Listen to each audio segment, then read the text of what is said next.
好，欢迎来到青花鹿苑，我是 Sabrina。今天这一集呢，我们会聊到说，刚带回家的鹿角蕨，我们可以如何做处理，让它加快适应新环境。因为我也很常收到鹿友的问题，就是说，刚带回家的植株为什么前面2个礼拜都没有什么动静，或是常常遇到新环境适应不良的问题。那我们今天也是有几个小配包分享给大家，让大家可以轻松的排解这些问题。Let's go。首先，第一个要点啊，就是我们植株刚带回家的时候，先不要急着帮它换介质。如果你担心带回来的植株有虫害，会影响到你其他的植物，你可以先把它暂时有一个区域做隔离，等到过了1到2周，它适应之后再重新换介质会比较合适。因为你这时候直接带回家做更换的话，它整个会揪起来。因为毕竟环境已经改变了，你还把它最好的窝又把它重新大整理，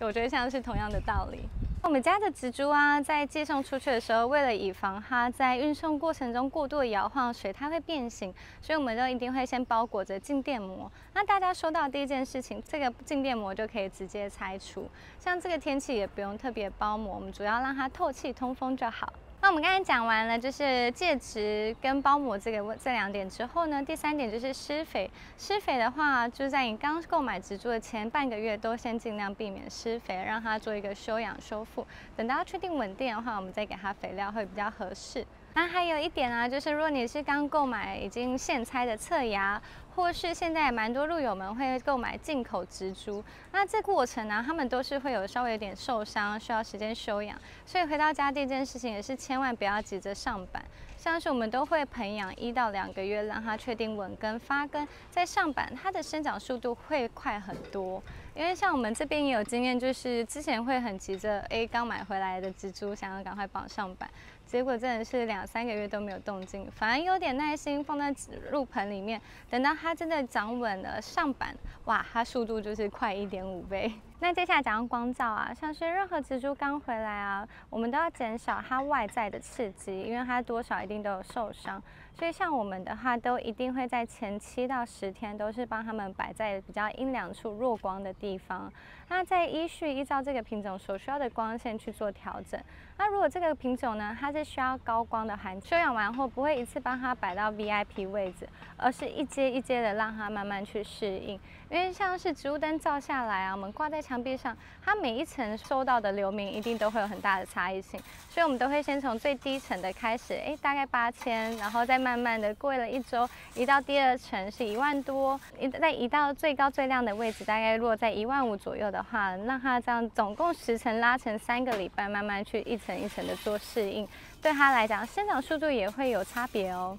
那接下来的话，也有是像很多玩家，当你植株越养越多啊，环境就会有室内跟室外，什么样的时机去让他们做环境的变化会比较好呢？因为像是我们冷气房的植株要移出来温室啊，也是会选在季节转换的那个过程中，而不是在最冷或最热的时候，因为这时候这样对他们来讲刺激性都太大。像是我们的珍妮啊，当它要从冷房出来温室的话，我们都是从开始才慢慢开始要变冷，转冬天的时候就把它移出来。如果反而是在寒流来，像淡水这种地方的话，一出来它马上就停滞生长。像是我们的珍妮啊，也是到上个礼拜才收回冷气房，我觉得它已经进步的非常多了。因为像以前它顶多只能出来温室待3、4个月，但这次有待到半年哦。那代表说它的驯化有1年比1年强壮。所以接下来快夏天了，相信有很多鹿友室内环境塞不下，或冷气房真的放不下，要做一些取舍。放在阳台的话呢，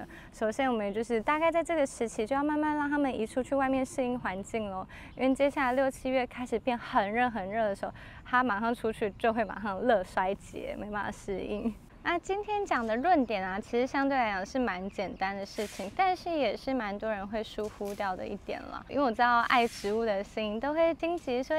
一回来啊，怎么都没有生长，怎么停滞了？但是刚回来适应新环境啊，植株前1个月休养时间没什么生长，都是正常现象哦，所以不用太过紧张，也不用太急着想要给它所有过多的关爱。好，那今天呢，跟以往都蛮不一样的，取景啊、整集全部都是围绕着在外面的日式庭园。主要是因为呢，现在整理好啦，我先来提前探点，之后大家如果来景点都可以来这几个我们刚才取景的地方做拍摄，都很好拍照。今天大概讲完我们所有以上的一些小小的要点呢，我们下一集呢会比较不一样，我们下一集要出外景啊，去到外面去探访集友们的家，究竟大家的收藏有哪些？以及遇到的问题，我们看可不可以得到一些交流，然后一一做解决。也是我们青花路院小队首次出外景，所以我也蛮期待的，大家可以期待下周的新片。那目前整体园区呢进度是80%，再加上我们研发许久的菜单呢，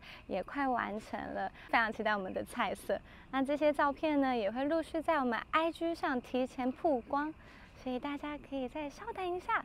那我们下一期再见喽，拜拜。